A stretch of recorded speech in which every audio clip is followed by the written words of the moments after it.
Eh bien salut à tous et bienvenue sur GamerTech. Aujourd'hui on se retrouve pour une présentation d'une configuration PC Gamer au format ITX, parfaite pour les joueurs qui souhaitent monter un PC Gamer compact qui pourra se faire discret sur votre bureau ou pourquoi pas directement de votre séjour par exemple. Alors ici Cooler Master m'a notamment fait parvenir son récent boîtier NR200P qui est proposé sous la barre des 100€ et on va voir ensemble que si vous souhaitez vous lancer dans l'univers des configurations ITX, c'est vraiment un excellent rapport qualité-prix.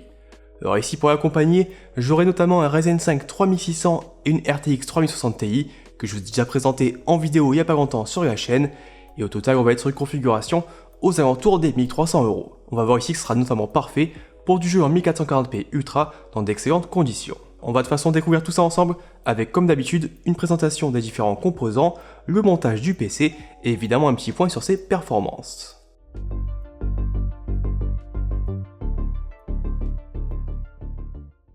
Allez, je débute directement avec un petit tour du côté des composants utilisés pour cette configuration et évidemment je vous rajoute en description tous les liens si vous souhaitez vous monter une configuration similaire. Tout d'abord du côté du processeur, j'ai ici opté pour un classique mais toujours efficace AMD Ryzen 5 3600. Alors on le retrouve actuellement aux alentours des 200€ et vraiment niveau rapport qualité-prix, ça reste un des meilleurs processeurs actuels si vous souhaitez vous monter une configuration aussi à l'aise pour du gaming que des tâches un peu plus lourdes comme par exemple du montage vidéo. Alors pour rappel, on est ici sur un CPU à 6 cœurs et 12 threads avec une fréquence de base à 3,6 GHz et un mode turbo à 4,2 GHz. Alors c'est un peu moins efficace que son grand frère, le Ryzen 5 5600X, mais vu qu'on le retrouve plutôt aux alentours des 350€ actuellement, l'écart de prix n'est pas forcément justifié selon moi, et j'avais d'ailleurs fait une petite vidéo où je comparais les deux processeurs sur plusieurs jeux. Pour l'accompagner, j'ai opté pour une carte mère Gigabit B450i Aorus Pro Wi-Fi, qu'on retrouve actuellement aux alentours des 130€ et qui pour notre configuration du jour fera parfaitement l'affaire. Avec son format ITX, elle va ici parfaitement s'intégrer à notre boîtier et elle dispose d'une connectique suffisamment large pour la plupart des joueurs. On retrouve notamment un port 1.2 compatible NVMe, 4 ports en SATA et 2 slots DDR4 pouvant parquer jusqu'à 64 Go de RAM à 3600 MHz. Alors, du côté de la connectique arrière, c'est également plutôt bien fourni avec 2 ports USB 3.1 Gen 2 en type A, 2 ports USB 3.1 Gen 1 et enfin 2 ports USB 2.0. On a également un port HDMI et un port DisplayPort si vous souhaitez par exemple l'utiliser avec un APU comme le Ryzen 5 3200G, et surtout le Wi-Fi et le Bluetooth directement intégrés à la carte. Alors ici la seule chose qui manque peut-être, c'est pour moi la présence d'un port USB type C, et vraiment si vous en avez besoin, je vous rajoute en description quelques alternatives toujours au format ITX qui en embarquent. Enfin du côté de la VRM, on est sur une conception à 4 plus de phases, ce qui n'est pas forcément exceptionnel, mais qui suffit ici largement pour notre Ryzen 5 3600. Aussi notez que via une mise à jour du BIOS, on pourrait rendre la carte compatible avec les derniers processeurs Zen 3 à l'image du 5600X. Du côté de la RAM, j'ai opté pour 2 x 8 Go de DDR4 à 3200 MHz avec un kit de chez Accelerate que je vous ai déjà présenté dans une précédente vidéo lors de mes configurations Be Quiet. Alors ce kit on le retrouve actuellement aux alentours des 100€, ce qui est plutôt un bon prix, et vous avez aussi la version à 3600 MHz qui est disponible à 102€ sur Amazon à l'heure où je tourne cette vidéo. Et moi de mon côté je vous recommande peut-être plus cette version qui vous permettra de tirer pleinement profit de votre Ryzen 5 3600. Alors aussi comme son nom l'indique, on retrouve des éclairages RGB sur ces barrettes, même si dans notre cas ça n'aura pas forcément d'intérêt puisqu'elles ne seront pas directement visibles à l'intérieur du boîtier qu'on va utiliser. Pour le stockage, j'ai opté pour un petit SSD 1.2 NVMe assez abordable avec ici un modèle Silicon Power de seulement 256 Go. Alors on peut le retrouver aux alentours des 40€ et vraiment ici c'est un bon rapport qualité-prix. Alors par contre c'est clairement pas le SSD le plus rapide du secteur, avec des débits qui montent à seulement 1200 Mbps en écriture et 2100 Mbps en lecture. Mais ici pour installer notre OS, nos applications principales et pourquoi pas un ou deux jeux, ça fera parfaitement l'affaire et ça permet d'un peu de limiter le prix total de cette configuration tout en réduisant aussi le nombre de câbles à l'intérieur du boîtier. Alors évidemment 256 Go pour installer tous ces jeux, c'est un peu limite et ici seront directement stockés sur un SSD SATA Crucial BX500 de 1TB que j'ai de mon côté installé sur un boîtier externe et que je viendrai connecter en USB. Alors c'est le boîtier que j'utilise généralement pour stocker mes jeux pour mes vidéos de benchmark et ici ajustez évidemment en fonction de vos propres besoins et en fonction du nombre de jeux que vous souhaitez installer. Du côté de la carte graphique, j'ai opté pour la Gigabit RTX 3060 Ti Eagle que je vous ai déjà présenté sur la chaîne et vraiment ici pour du jeu en 1440p en ultra ou par exemple en 1080p avec un très haut framerate, on a vu que ça fait parfaitement le taf. Alors avec sa conception un peu plastique et ses deux ventilateurs,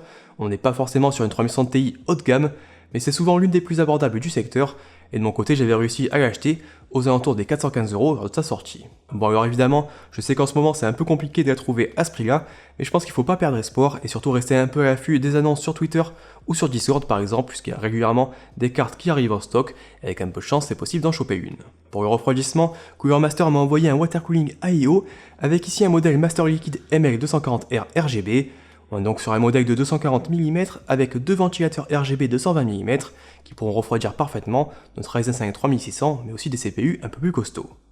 Alors ce kit on le retrouve aux alentours des 130 €, ce qui est plutôt un bon prix pour un water cooling full RGB, mais encore une fois si vous souhaitez un peu limiter les coûts, vous pouvez très bien opter pour une configuration sans RGB, avec par exemple un Master Liquid Light 240 qu'on retrouve aux alentours des 50 €, ou directement un ventirad au format low profile, comme par exemple le Master R G200P pour rester chez Cooler Master, ou encore une Noctua NH-LN9A aux alentours des 40 €, et je vous rajoute évidemment les liens en description. Du côté de l'alimentation, et vu le format très compact de notre configuration, ici on est obligé de s'orienter vers un modèle au format SFX. On a donc ici une Cooler Master V650 SFX, donc c'est un modèle entièrement modulaire de 650 watts qui est certifié 80+ Gold et qui pourra couvrir sans aucun problème les différents besoins de ce PC, mais aussi d'éventuelles évolutions. Dans cette alimentation, elle embarque un ventilateur de 92 mm qui s'arrête en dessous des 15% de charge, des condensateurs japonais et une garantie de 10 ans, et le tout est proposé au tarif d'environ 150 €. Enfin on arrive donc un peu à la pièce maîtresse de cette configuration ITX, avec ici le boîtier Cooler Master Masterbox NR200P. Alors ici pas mal de choses à dire, puisqu'on va voir que malgré son format très compact, ce petit NR200P il offre vraiment de nombreuses possibilités de montage, et honnêtement pour seulement 100 € je pense qu'on trouve difficilement mieux si on souhaite un peu se lancer dans le milieu des configs ITX. Alors tout d'abord du côté des dimensions, on est sur un châssis rectangulaire avec une longueur de 376 mm, une hauteur de 282 mm et une largeur de 185 mm pour un volume total de 18 litres. Alors vraiment face à un boîtier ATX moyen, comme ici le Corsair 4000X que je vous ai présenté il n'y a pas très longtemps, il n'y a clairement pas photo en termes d'encombrement, et si vous avez un bureau plutôt étroit, ou tout simplement si vous cherchez un boîtier qui saura se faire discret dans votre setup, c'est plutôt un bon candidat. Du côté définition et pour le prix, c'est vraiment très soigné, avec ici un châssis entièrement en métal, tout comme les différentes façades qu'on pourra ici retirer en un clin d'œil sans forcément avoir besoin d'outils supplémentaires. Alors sur la façade supérieure, on retrouve une grille métallique avec un filtre magnétique, et ici on pourra venir placer deux ventilateurs de 120 mm qui sont directement fournis dans la boîte et qui encore une fois peuvent s'installer sans le moindre outil. Sur les côtés du boîtier, on retrouve par défaut deux façades métalliques avec des perforations sur pratiquement toute leur surface, mais on pourra aussi opter pour une façade en verre trempé pour le côté gauche du boîtier. Alors évidemment en termes de airflow, la façade en verre c'est pas forcément l'idéal, surtout sur des formats compacts comme ici, mais ça j'y reviendrai un peu plus tard quand je vais faire le point sur les températures. Enfin sous le boîtier on retrouve une autre façade perforée avec encore une fois un filtre magnétique. Ici on pourra venir monter deux ventilateurs de 120 mm ou directement un radiateur de 240 mm et ses ventilateurs.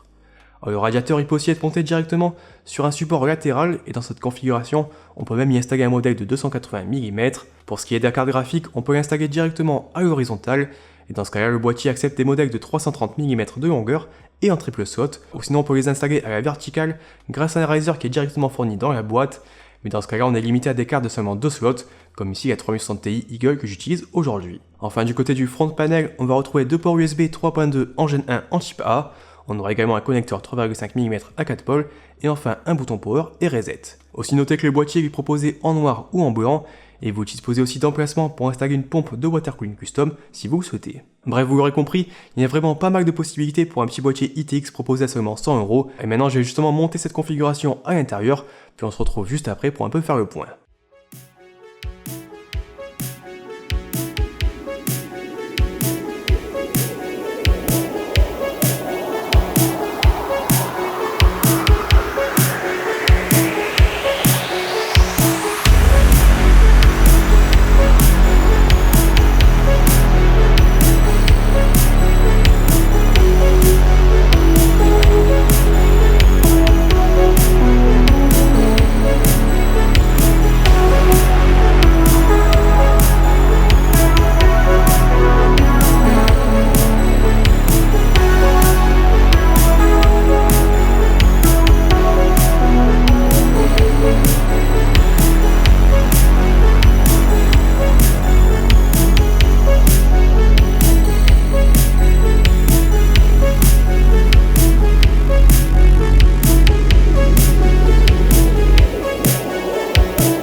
maintenant que le montage est terminé, je fais juste quelques points concernant mon utilisation avant d'en venir aux températures. Alors globalement ici le montage il se réalise plutôt simplement, même si évidemment on est un peu plus à l'étroit que sur un boîtier moyen tour habituel. Ici j'ai noté principalement 2 points qui m'ont un peu gêné et ils sont pas directement liés au boîtier mais plutôt à certains composants utilisés. Tout d'abord du côté des câbles de l'alimentation qui sont pas forcément très faciles à gérer et qui peuvent ici poser un peu quelques difficultés pour venir par exemple installer sa carte graphique ou positionner un peu mieux les tubes du water cooling. L'autre point qui m'a un peu plus rendu fou, c'est vraiment au niveau des éclairages du water cooling justement, avec des connecteurs RGB qui tiennent vraiment pas en place sur leur boîtier de contrôle et qui n'arrêtent pas de se déconnecter dès qu'on tire un tout petit peu dessus. Bon évidemment c'est rien de bien méchant, et si vous prenez un peu le temps de faire un câble management bien propre, logiquement il ne devrait pas y avoir de soucis.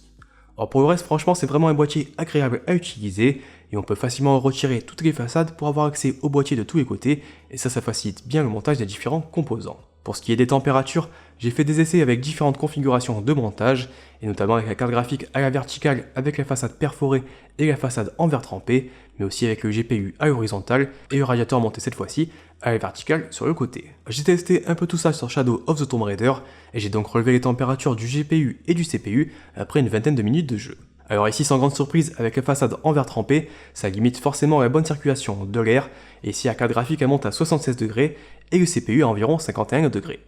Alors toujours dans la même configuration de montage, mais cette fois-ci avec la façade perforée, on gagne quelques degrés, avec 70 degrés du côté de la RTX 3060 Ti et 48 degrés du côté du Ryzen 5 3600. Enfin si on passe avec le GPU à l'horizontale et le radiateur en façade, on descend à 64 degrés pour la carte graphique et environ 51 degrés pour le processeur. On remarque aussi que les fréquences du GPU sont un peu plus élevées avec ces températures mieux maîtrisées. Enfin pour ce qui est des performances au niveau du gaming, je vous recommande de jeter un petit coup d'œil à ma vidéo où je testais justement cette 3060 Ti aux côtés d'un Ryzen 5 5600X, donc le tout en 1440p Ultra sur 18 jeux. Ici je pense que les écarts en termes de performance ils seront vraiment très faibles. Je vous rajoute quand même quelques extraits enregistrés directement avec la configuration du jour pour les plus flemmards.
Allez, j'arrive maintenant à la fin de cette vidéo et j'espère qu'elle vous donnera un peu des idées si vous souhaitez passer sur une configuration compacte au format ITX. Moi de mon côté, je trouve que ce boîtier NR200P, c'est vraiment une belle réussite et pour 100 € niveau rapport qualité-prix, c'est clairement intéressant.